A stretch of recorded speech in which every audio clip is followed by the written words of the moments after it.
And we welcome you back. It's time now for our African Health Network update. And of course, Linord Moudou is here with today's report on fistula. Hi, Linord. Hello, Dimiake. Hello, everyone.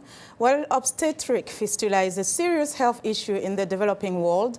It is caused by prolonged labor during childbirth, and women affected by it are unable to control their bladder and bowels. They are also most often excluded from their communities. Africa Health Network's Khalil Gueye has more on the fight against fistula in Chad.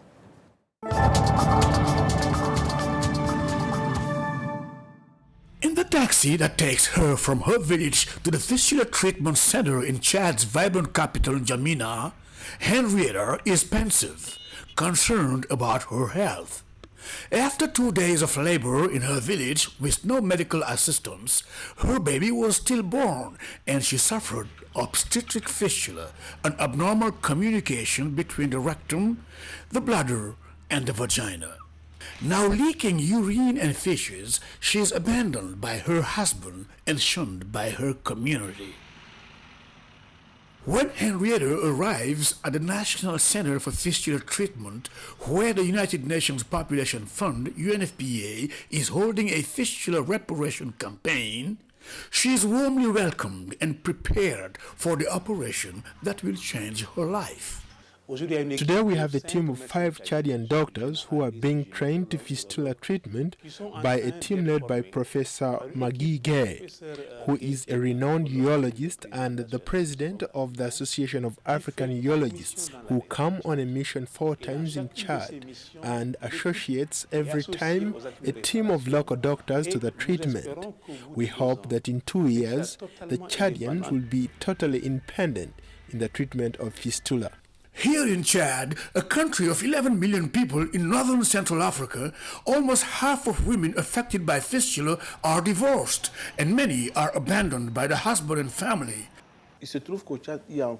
Unfortunately, in Chad, we still have people who marry their daughters at the ages of 12, 13, or 14. These young girls not being ready to giving birth, they unfortunately are victims of fistula. But development partners and the government are working hard in bettering the health conditions of the Chadian mothers and children.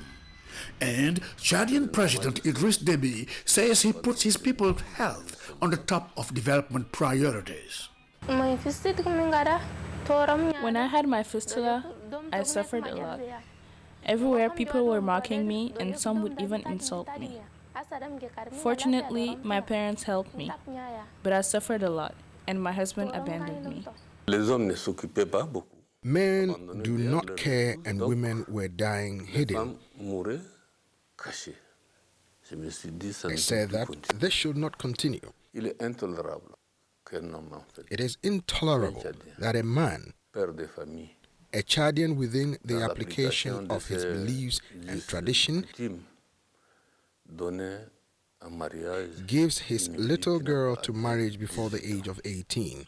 It must be known that we will no longer tolerate that, and there is a law on the way to support this. The President's commitment to change the situation is reinforced by the action of First Lady Hinda Déby, godmother of the fight against fistula in Chad. She was on hand to witness the return of the smile to the face of Henrietta, who just underwent a successful fistula operation.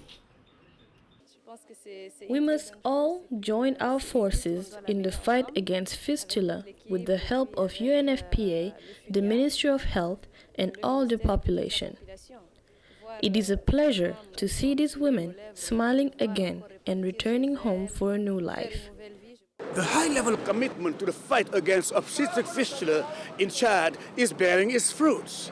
Experts say maternal mortality rates have tremendously decreased in the country. Khalil Gueye for VOA News, N'Djamena.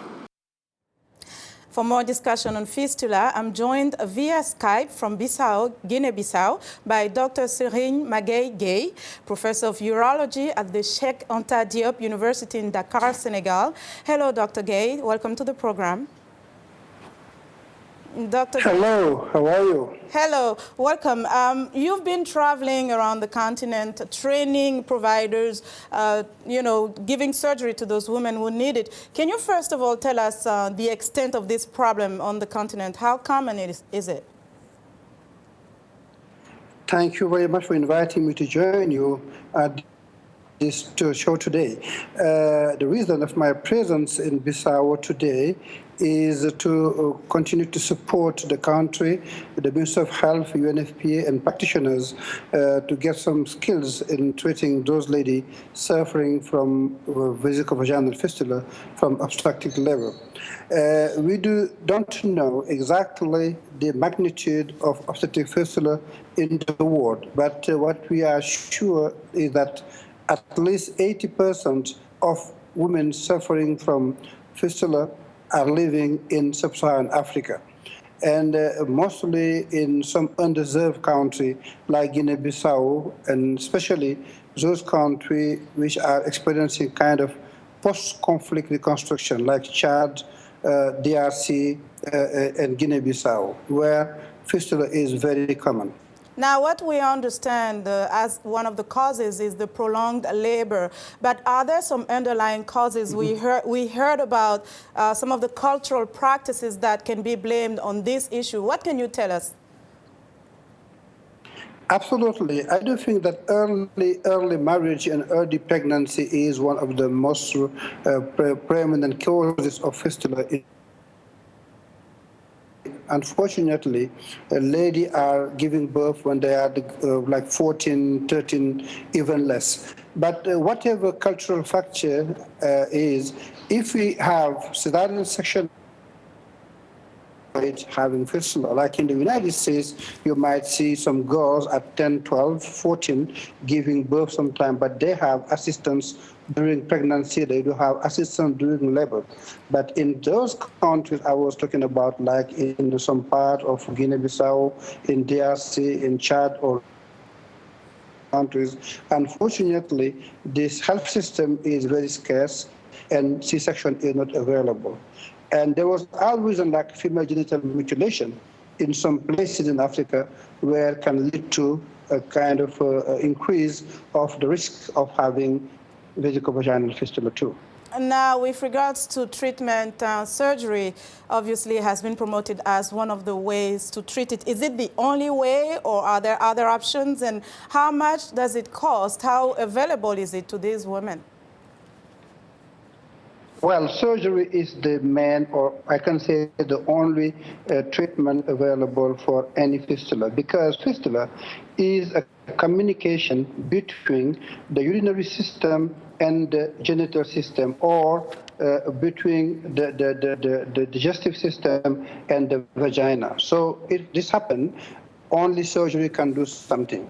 But in some cases, when the fistula is very fresh, small, and seen very early, in some cases we can put a catheter into the bladder and we can get some healing on the catheter. But it is very rare to have a healing of a fistula because of very early catheterization. Okay, Dr. Gueye, thank you so much for joining us. That's all the time we have. Thank you. And thank you very much. Bye. And that was Dr. Serigne Magueye Gueye, Professor of Urology at the Cheikh Anta Diop University in Dakar, Senegal, joining us via Skype from Guinea-Bissau. That's our Africa Health Network report for today. For more information, health news and development, be sure to visit our website at africahealthnetwork.com. Dimiake, back to you. Thank you so much, Linord Moudou. And for our audience, please be sure to watch Linord Moudou's informative Africa Health Network reports every Tuesday and Thursday right here on In Focus.